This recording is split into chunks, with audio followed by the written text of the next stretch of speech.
Rescue. Assassination, scumbags only. Batman involuntarily let out a snort of amusement at the explanation written in the parentheses. Looking on the back of the card, there was a picture of a crimson-red nine-tailed demonic-looking fox. Weird alias. Batman inwardly thought. Naruto was wearing a fox-themed mask, he had a nine-tailed fox cub as a pet, and even his business card had the picture of a nine-tailed fox on it. One would think his alias would be related to foxes. Batman could not see how a name like Caterpillar was related to foxes in any way. Regardless, he did not ponder too much on it. He put the card in one of the many pockets of his utility belt and then headed towards the hideout of Lex Luthor's Injustice Gang.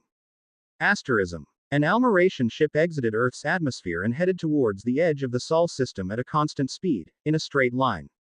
There were only two people on board, a blonde-haired man and a red fox. So, what's the plan now? Kyuubi asked. Naruto was sitting on a chair, browsing through the rather lengthy list of jobs that various information brokers and other organizations that he was in partnership with had sent him. He had been at it for the past 2 hours. It was completely unlike him. Normally, he was a decisive man when it came to job-related things. Naruto made a slow-moving waving motion with his hand in front of his face, and the white Anbu-style fox mask started to disperse in a shower of particles of light.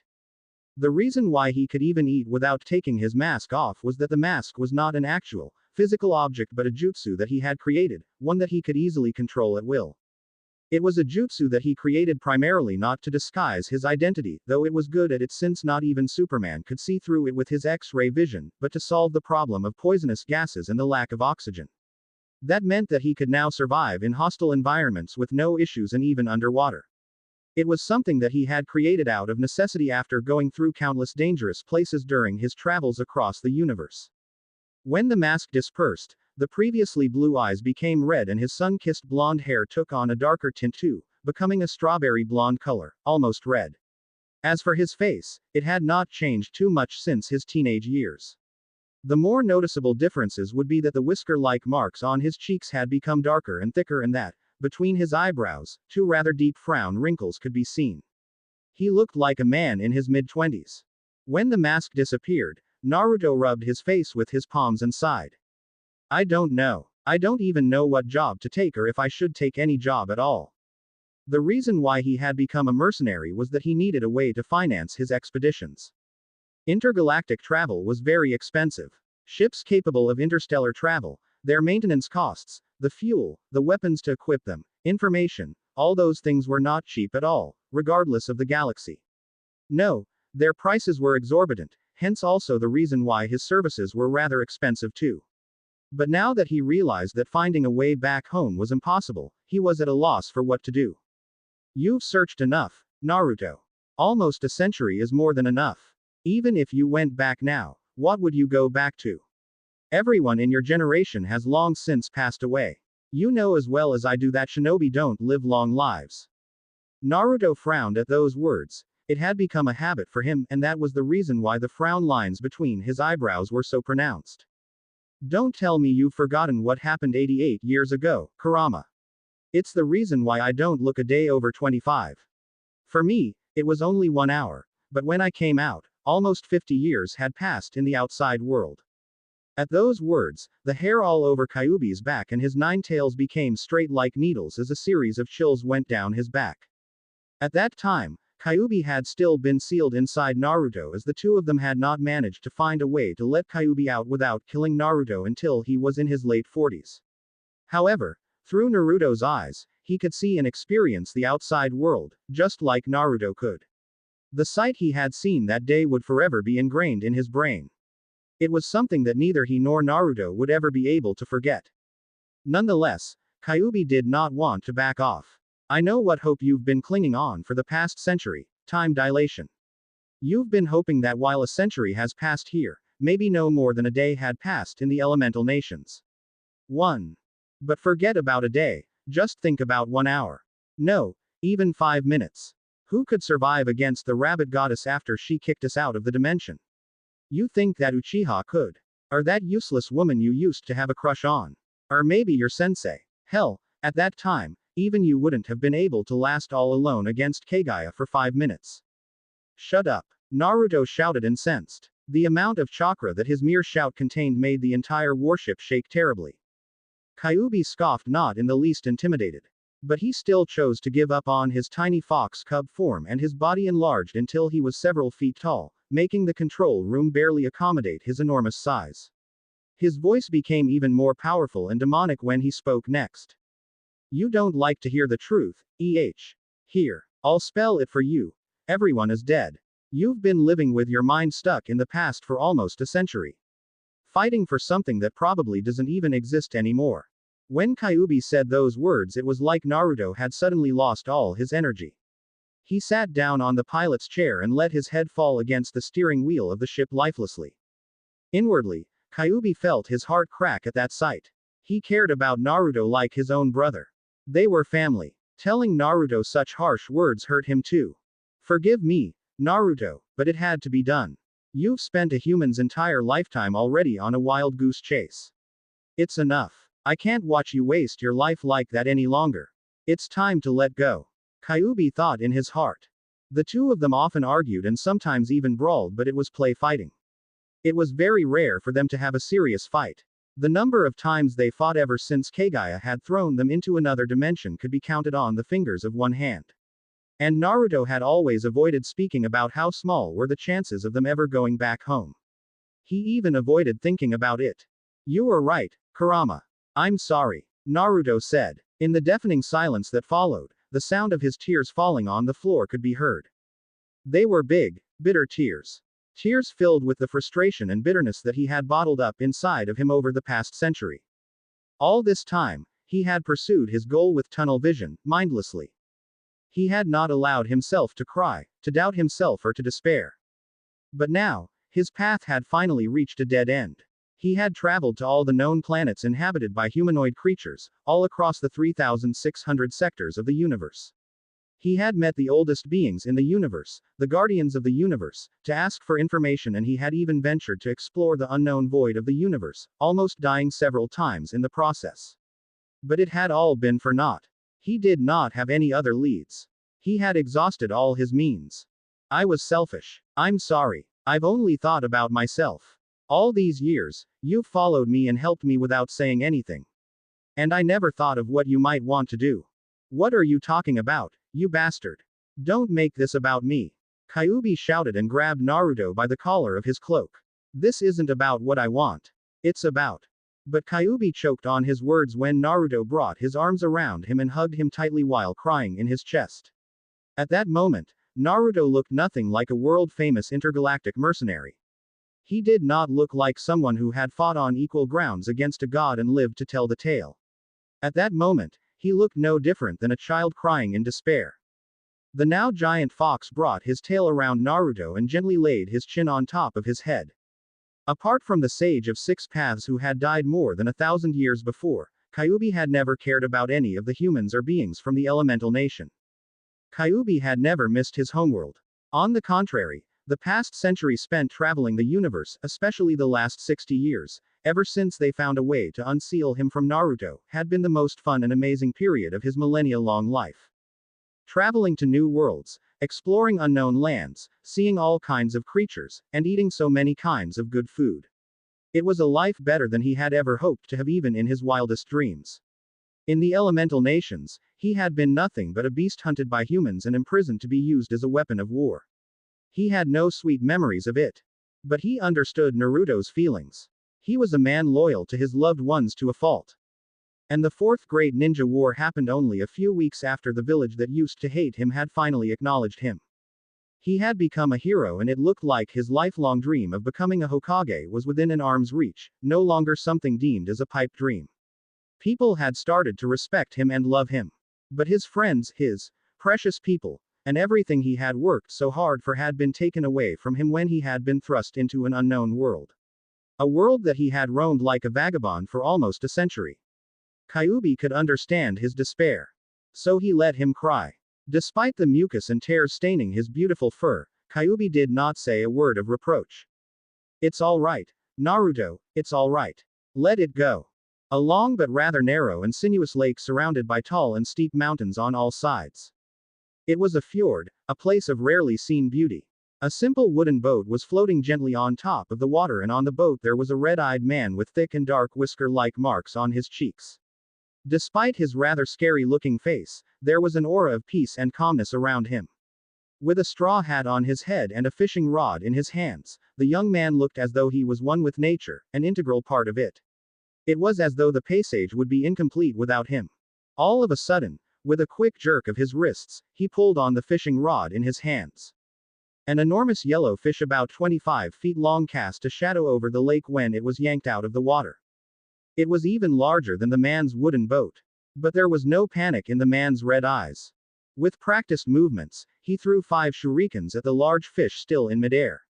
The 5 shurikens moved almost as though they were remote-controlled drones, not thrown projectiles, and they started flying in circles around the fish. Then, the man clenched his fist and 5 very thin metallic wires appeared in his hands seemingly out of nowhere. But they had been connected to the thrown shurikens from the beginning. Before the fish even started to fall, arcs of lightning traveled through the wires and zapped the large fish to death. Although the fish was now dead and the lightning had dispersed by the time the fish dropped back into the water, its body was still twitching, disturbing the previously still surface of the lake. But soon, the fish became immobile, its nerves finally ceasing their activity. The fisherman tied the metallic wires connected to the fish on one end of the wooden boat, and then he grabbed the paddles and started to slowly move towards the shore.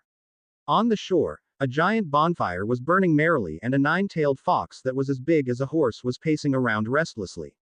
The man and the fox in question were none other than Naruto and Kyuubi. They were in the midst of enjoying their holiday alone, on an unknown planet, away from civilization.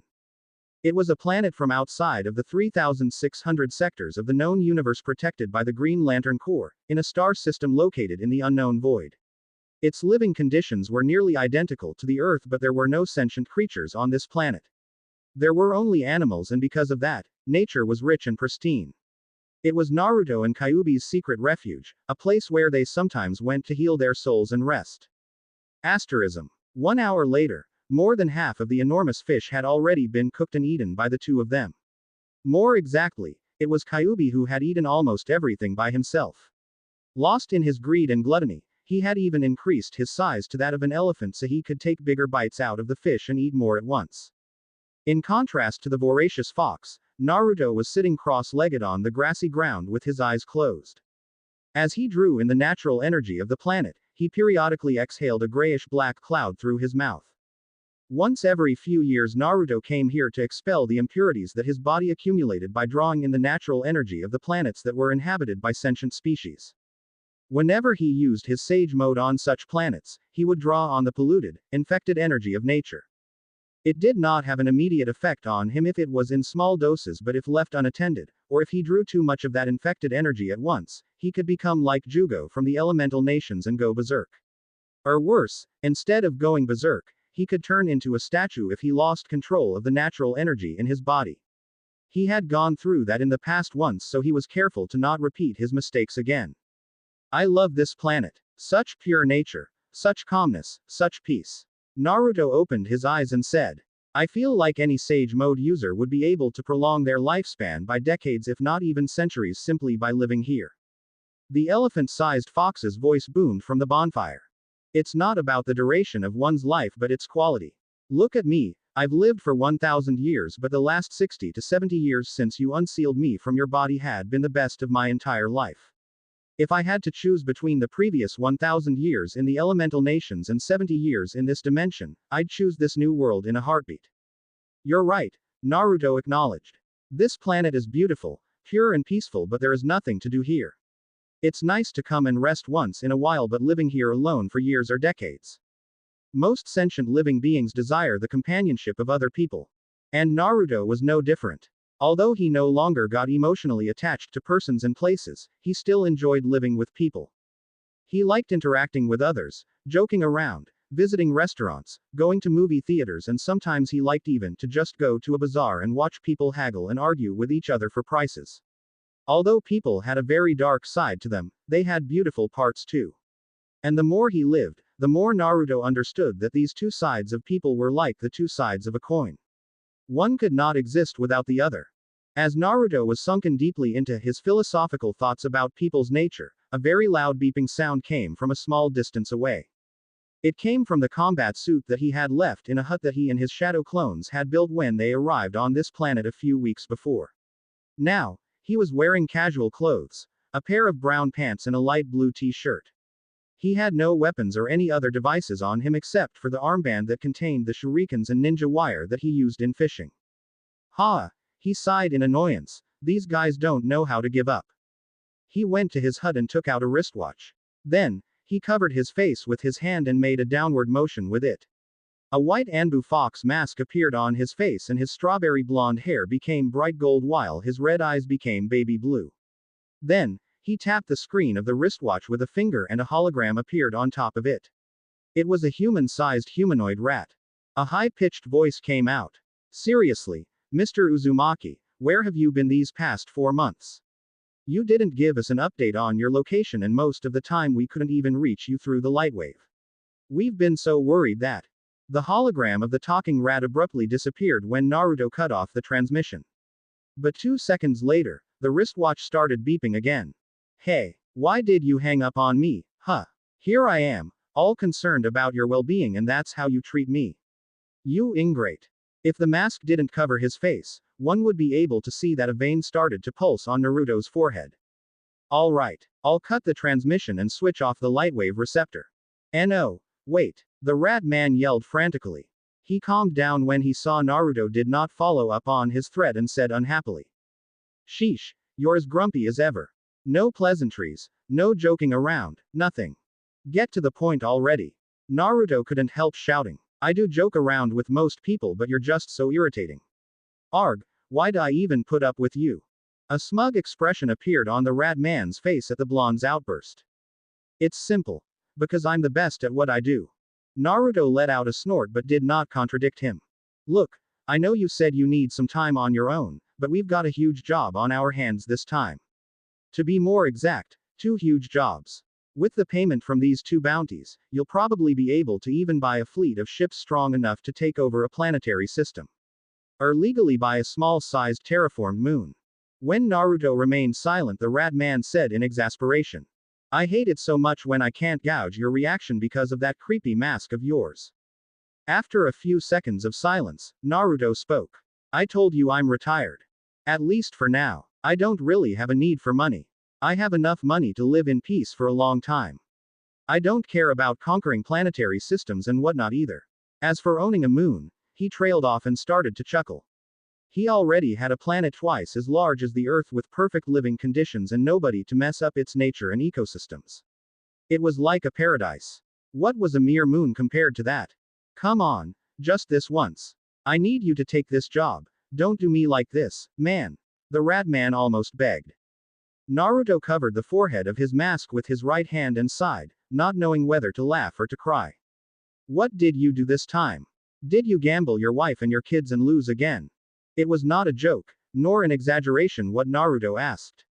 The rat man in the hologram was a degenerate gambler, someone who had really gambled his wife and 6 kids and lost them in a game. Granted, it was proven that the other party had been cheating and he didn't truly lose his family in the end, but the fact that he was willing to gamble away his family for money spoke volumes of what type of person he was. The rat man fidgeted as if he did not know how to explain himself. I took the payment in advance for those jobs and I've already spent that money. But don't worry, getting that money back is not an issue. At all. I swear on my honor. A gambler's honor. PFF'd. Naruto inwardly said but stayed silent and let him continue. The problem is that 1 month has already passed since I accepted those bounties on your behalf and they told me they don't need their money back. Either we complete the mission or they will send the Gordonians after me. Naruto felt the beginning of a huge headache. Anything involving the Gordonians was going to be nasty. They were infamous for being a warmongering race hell-bent on conquering and enslaving other planets. Explain. That single word made the rat man tremble. He understood that Naruto was slowly getting pissed and he also knew better than most people that as easygoing and amiable as Naruto seemed to be, it was a terrible thing when he got truly angry. A few minutes later, when the rat man was done explaining and anxiously waiting for the verdict, Naruto asked. So, the first job you accepted was from the Scions. They want me to capture someone for them to experiment on him. Tell me, Rui Nak, when have I ever accepted any jobs from those bastards? Mr. Uzumaki, please don't get angry. The rat man said quickly, desperately trying to stop Naruto from getting angrier at him than he already was. I've checked the past of that bounty target. I spent a lot of resources on that, but I did find out that he's caused several world wars and genocides in his homeworld. Whatever the Scions will do to him, he fully deserves it. Feeling that Naruto was mollified by his explanation, Rui Nak continued. As for the second job, I took it especially because it was connected to the first one. The king of Tamarin sold his youngest daughter to the Gordonians, as a slave, for the sake of peace. But the queen of Tamarin, his wife, secretly put out a bounty to rescue her daughter. My sources tell me that the Gordonians demanded the princesses of the royal family of Tamarin at the request of the Scions. So you mean to say I'll be hitting 2 birds with 1 stone? Rui Nak nodded vigorously. Exactly. You can capture the target of the bounty offered by Scions and after you hand him over to them, you can also raid their base and rescue the princess of Tamarin. Naruto hummed in thought. I'll need you to send me all the data you have on the bounty offered by the Scions. I will be the one to decide if the target is a scumbag or not. Absolutely. The rat man said eagerly. Asterism. A few hours later, Naruto was sitting next to a campfire with his back resting against a tree as he read on a tablet the information that Rui Nak had sent him regarding not only the Scions bounty but also the current state of affairs in Tamarin, the Gordonians' attack, and the enslaved princess. This guy really is the best at what he's doing, but sometimes I feel like I wanna strangle him to death, Naruto said in annoyance. Rui Nak was an information broker, one of the best in the galaxy. Naruto was not the only bounty hunter in partnership with him. Even Lobo took bounties from him once in a while. Rui Nak was not subordinated to anyone. He was a free agent, simply selling information to anyone who paid him. In spite of his despicable morals and degenerated persona, as a businessman, Rui Nak was excellent. He was an extremely well-connected individual. There was not an inhabited planetary system or prison planet in the 3,600 sectors of the known universe where he did not know a guy or two. He made it his job to learn all about the latest bounties posted by the major powers of the galaxy and contact the bounty hunters who might be interested in them. The bounty hunters were happy to get a juicy job, the clients were happy to have their problems solved, and Rui Nak himself was happy to get a hefty commission from the bounty hunters and even from the clients themselves if they contacted him directly. The rat man was not the sole information broker operating on an intergalactic level, but he was among the best. He's not gonna get even 1 coin as commission from my reward after the shit he pulled. Kyuubi was curled up very close to the fire in his tiny form as a fox cub and yawned lazily every once in a while. You could have just ignored him and not taken the job.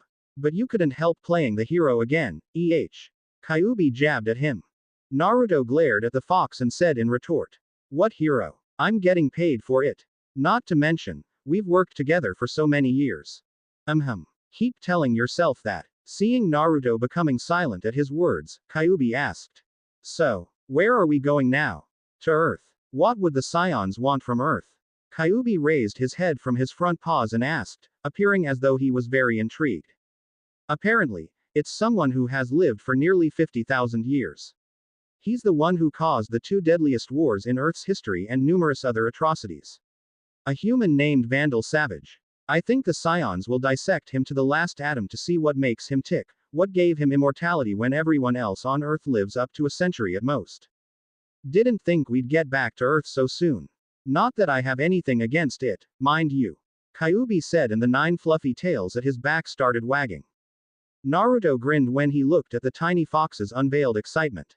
Oh ho, you look excited. I wonder why. My bet is that you can't wait for that woman to give you some belly rubs again, he said snidely. Why you? Kyuubi sputtered at the unexpected verbal attack. What does that have to do with anything? Oh really now? Then tell me, what's the tail wagging for? Kyuubi bit on his own treacherous tails in embarrassment. At the memory of the blissful feeling from the Amazon princess's gentle caresses, his tails had involuntarily started wagging on their own, out of his control. Kyuubi did not understand it himself why he had liked it that much. He did not know that it was because of the gift that the Olympian goddess of the hunt and wilderness had blessed Wonder Woman with. If only the people from our homeworld could see this. The mighty Kyuubi no Kitsune, the strongest Biju in existence, wagging his tails like a dog and purring like a cat from a simple belly rub. You were so cute. So adorable. Wahahaha. But as he laughed out loud, Naruto suddenly jumped up to his feet and, immediately after, he leapt into the tree behind him. From there, he broke into a mad dash, shinobi jumping from one tree to another as quickly as he could. That's because a gigantic 9-tailed fox, the mighty Kyuubi in his original form as a tailed beast, had suddenly smashed the spot he had been sitting on before with his immense claws. Hundreds of feet tall and wide, and 9 tails that were just as huge as his main body. Even the enormous trees of that virgin planet were dwarfed by his gigantic size. Now, he was a behemoth. Naruto. Don't let me get my hands on you. Kyuubi's demonic roar rang, and the shockwaves of his roar flattened to the ground the forest around him for miles. In his original form, the 9-tailed demon fox truly was like a natural disaster, a calamity. But in front of that terrible might, obnoxious laughter could be heard in the distance, just as loud as his roar. Naruto had purposely infused his chakra in his voice, to make sure that the fox heard it. How dare you burst in and ruin my wedding? A petite blonde woman said accusatorily. In front of her, behind the locked bars of a cell, a tall and athletic woman was chained up to the wall with a pair of very high-tech shackles that even someone of her strength could not break. She was none other than Wonder Woman. Aren't you even curious about what Savage is up to? He's dangerous. Why? Do you think he might throw a tank through my wall? The blonde woman crossed her arms and said sarcastically. Only a few hours ago, Wonder Woman had crashed the blonde woman's wedding by throwing a tank through the walls of the church where the ceremony was being held.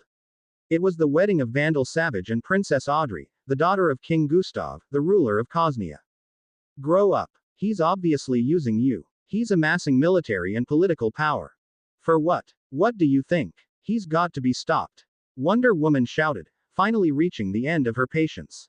You're a raving lunatic. Not to say you weren't fun to go clubbing with. This isn't a joke, Audrey. I think Savage is responsible for your father's sudden illness. Wonder Woman tried to reason with her, but the princess, now queen, shot back angrily. And I think you've just crossed a line. Don't walk away, Audrey. You're making a big mistake. I can do whatever I please. Surely, you've noticed by now. She shot back and strolled out of the prison without sparing her another glance. Wonder Woman frowned and started to struggle once more to break her shackles, but it was to no avail. Just then, a bizarre feeling washed over her, a sensation that made her become very alert. While she did not know what to make of it, she heard the sound of a man's footsteps approaching her cell. You, what are you doing here? Wonder Woman said, greatly surprised. A white Anbu fox mask, blonde hair, a fur-collared black cloak that covered his entire body, and a tiny fox cub curled up on his right shoulder, looking as though it was glued to it. The newcomer was none other than the alien mercenary that had rescued and extorted Superman of a huge sum of money. But almost 6 months had passed since then, and Wonder Woman had almost forgotten about the strange alien and his gluttonous talking fox. She had certainly not expected to see him again, much less at that moment, in the prison inside the royal castle of Cosnia. Why is it that whenever I meet one of you guys, you're locked up in a cell? Naruto said with a laugh. When he had met Superman, the Kryptonian had been locked up by the Preserver in a cell.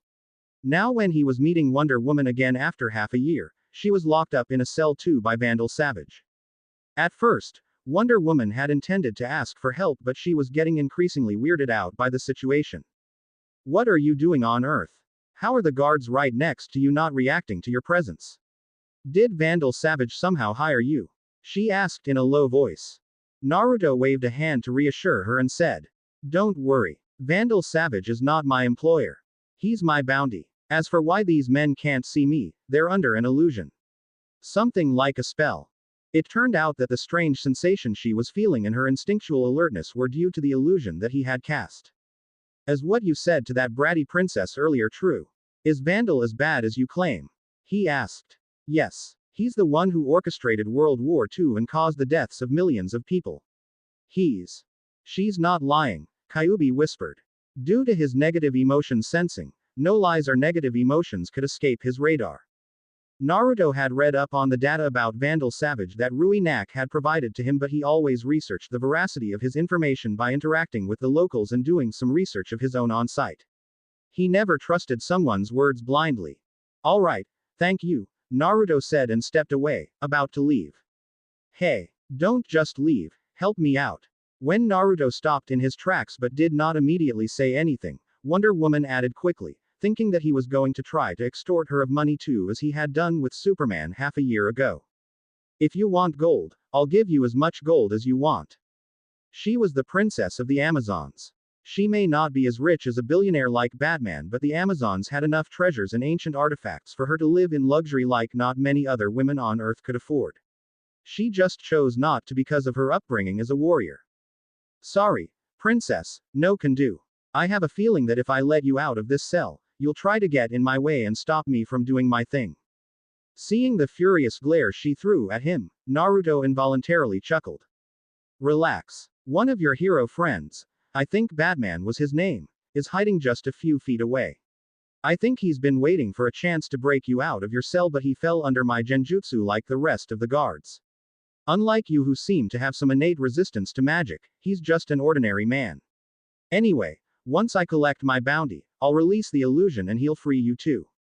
With that, he waved goodbye merrily and left. Hey, wait, Wonder Woman shouted after him, but he just continued to walk. But as Naruto left the cell behind him, Kyuubi suddenly jumped off his shoulder.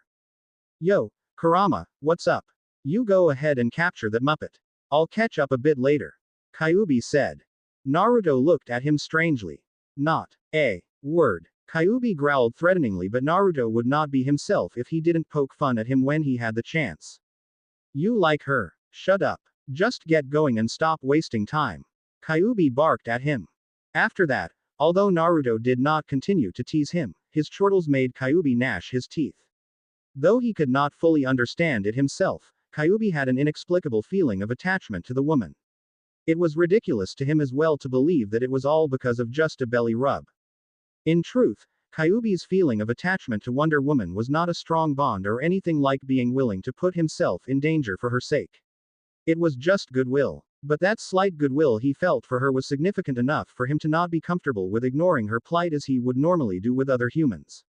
In the first place, it would not cost him anything to just release Wonder Woman from her shackles once Naruto accomplished his mission.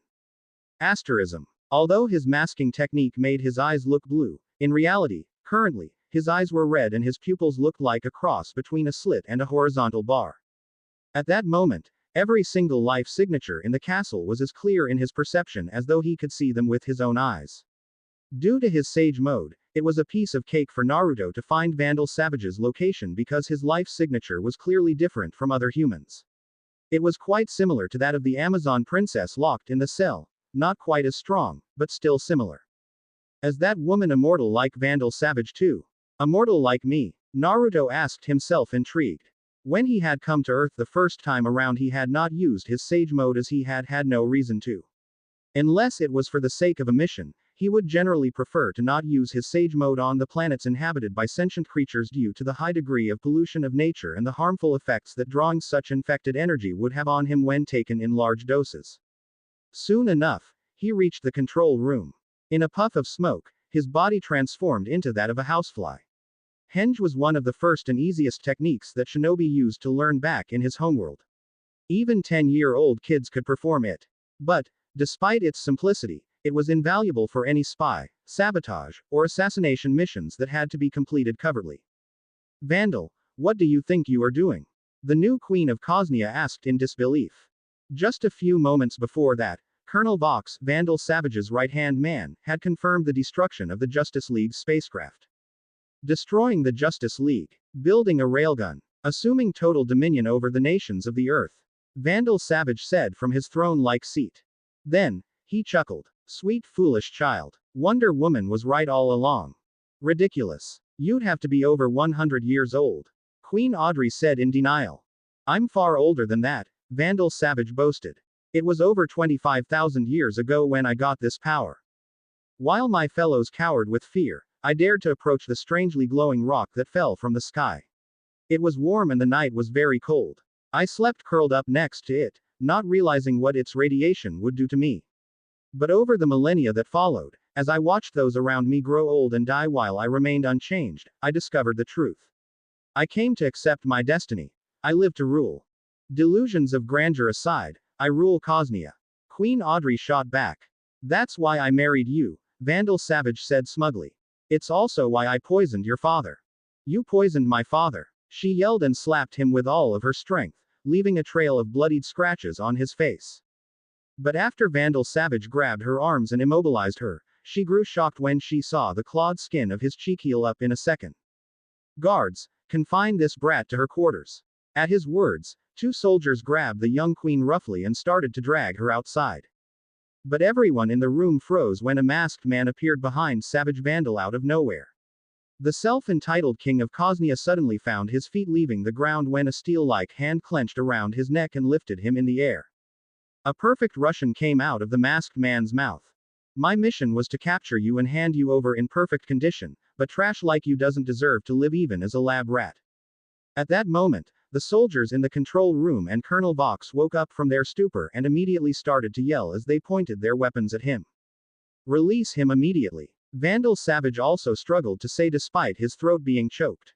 Whatever you were paid, I'll give you double. No, triple. But just as his words ended, Naruto's other hand clenched into a fist and punched a hole into his back, through his chest, obliterating his heart. A large amount of blood splattered over Queen Audrey and the 2 guards that had been the closest to him. The woman screamed in terror and she lost strength in her legs. The guards themselves were petrified and could not keep a hold of her as she collapsed on the floor. Kill him. Colonel Vox hollered, and then he opened his mouth wide and initiated his sonic scream. But even before the sound waves could reach their target, a blade of pressurized air separated his head from the rest of his body. The other soldiers in the room became still like statues. They did not dare to even move a muscle. In the deathly silence that was instilled, a sudden coughing noise came from Vandal Savage's previously lifeless body. I am immortal. Cough, I can't be killed. There is nothing, absolutely nothing that you can do to me. As he said that, Vandal Savage even broke into raspy laughter. But his laughter died in his throat when another blade of wind beheaded him too like his subordinate. What do you know? I got to kill you twice and even complete my bounty too. This must be my lucky day, Naruto chuckled. Let's see how you're going to revive in an inanimate space, devoid of air, where even time doesn't exist. He took out 2 sealing scrolls from his cloak and unfurled them unhurriedly. Without even looking at the soldiers, he warned them. Don't make any moves. Don't give me a reason to kill you. What a joke. The soldiers around were scared to even breathe too loud, let alone entertain any thoughts of acting against him at that moment. They were just average humans while, in their eyes, he looked like a demon. Even the bratty queen, Audrey, had none of her previous haughtiness. Her face was livid as she watched him, too terrified to move even an inch from where she had fallen. But Naruto himself could not care less about anyone else in the room. He had no interest in killing the others. He had been a shinobi in the past. In a way, he had been military as well. He knew that the soldiers were only following orders. Nevertheless, if they were to shoot at him, he would show no mercy, like with Colonel Vox. He threw one of the scrolls on Vandal Savage's head and the other one on the rest of his body, making them vanish in two small clouds of white smoke. Bringing a finger to his left ear, Naruto spoke. "Ait, Kurama, I'm done here. Kiss your girlfriend goodbye and meet me at the ship." "She's not my girlfriend, you piece of," Kyuubi yelled into his earpiece, but Naruto cut off the connection with a chuckle. After he grabbed the two sealing scrolls from the floor and pocketed them inside his cloak, he disappeared, leaving only a few arcs of yellow and black light flickering in his wake. Asterism. A few minutes after Naruto teleported away from the room, Batman and Wonder Woman burst through the doors of the control room. But they only found an obscene amount of blood splattered everywhere. Soaked with Vandal Savage's blood, Queen Audrey was still lying on the floor with a blank look on her face, while the rest of the soldiers in the room were looking at each other filled with helplessness and uncertainty. They did not know what they were supposed to do in that situation. Despite Queen Audrey's previous behavior towards her, Wonder Woman came to her and asked kindly, "Audrey, can you tell me what happened?" But the blonde woman was in shock. She was incapable of speech at that moment, just staring blankly at the pool of blood on the floor. "You, tell me what happened here," Batman ordered one of the soldiers. After getting the full story from the soldier, Batman's hands clenched into fists. Not for the first time since he had joined the Justice League, he had found out the hard way what it meant to be a part of a team of superheroes while he had no superpowers himself. He had fallen prey to the alien mercenaries' illusion technique without even being aware of it, just like the men guarding Wonder Woman's cell. Batman was confident about fighting against anyone if he was allowed enough time to prepare and make plans. But without preparation time, in front of an unexpected situation, he was too vulnerable. He was only human. Even more alarming for Batman than falling into Naruto's illusion was that Martian Manhunter at the Watchtower had not detected an alien ship approaching the Earth. That was a massive breach in their defense. What if this time around, the alien mercenaries' mission had been to capture the President of the United States instead of the ruler of Cosnia? What would have happened? The Justice League had been created primarily with the purpose of protecting the Earth from the aliens that would try to invade. If aliens could come to Earth and wreak havoc as they pleased, then what did the Justice League even exist for anymore? They had to take action and they had to do it fast. "Wonder Woman, let's go. We have to meet with the rest of the Justice League immediately." "But Audrey is. I can't just leave her like that. She is in no condition to." Batman glared at her, and although he did not shout, the words he spoke were very sharp. "What's more important? Consoling a spoiled little girl or making sure the Earth is safe? I thought you knew better than that." Wonder Woman looked at him startled. The rough way in which Batman spoke to her now was unlike him. She thought that the two of them had become a little closer after sharing a dance yesterday at the engagement party of then Princess Audrey and Vandal Savage. But Wonder Woman had no way of knowing just how rattled Batman was because of his vulnerability as a human, and that he was not exactly calm at that moment. She thought that Batman was acting like an asshole to her on purpose, to distance himself from her. Because he had done that a few times over the past year since she joined the Justice League. He had even made it clear once that he did not want anyone else in his life, especially not a teammate. In the end, Wonder Woman did not comment anything about her hurt feelings. She chose to stay silent and followed Batman to their javelin to meet with the rest of the Justice League at the Watchtower.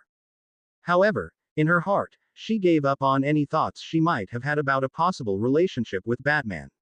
He was a good man with qualities worthy of admiration such as his courage, tenacity and resourcefulness, but, in the end, Wonder Woman was a valiant warrior and a princess blessed by the gods themselves. She was not a weak and needy woman who would blindly and endlessly chase someone who did not want her. She was Diana, princess of the Amazons. She had her pride and dignity too. And we've seen a few times in the canon that Batman tends to act a bit impulsively when he is reminded of how weak he is compared to the rest of his teammates in the Justice League. He is also known for having a sharp tongue, so I feel like he did not go overboard in this chapter. I believe Wonder Woman was in character too. But feel free to let me know if you think otherwise. I'm looking forward to your reviews, including constructive criticism. To be continued.